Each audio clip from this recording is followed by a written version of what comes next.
അലിയാരുടെ ഓമന ബീവി, നബി തങ്ങളുടെ ഫാത്തിമ ബീവി, അൻപെഴും മെക്കയില്ലാവ് കണ്ട് തക്ബീർ വിളിക്കാനായി മണലോട് മണൽക്കാട്ടിൽ അത്തറിൻ കാറ്റു വന്നു. അലിയാരുടെ ഓമന ബീവി, നബി തങ്ങളുടെ ഫാത്തിമ ബീവി.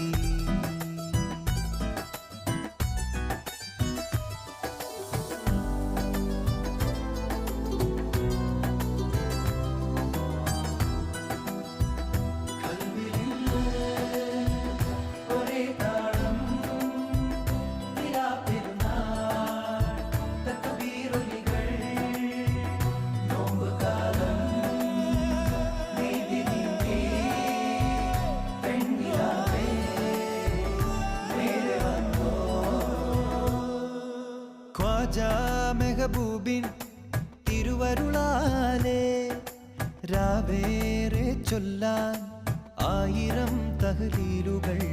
ദൂരെ പുണ്യമാസം പോയി മറയുന്നു, ഹറമിൻ പടിയോളം രാവുണർ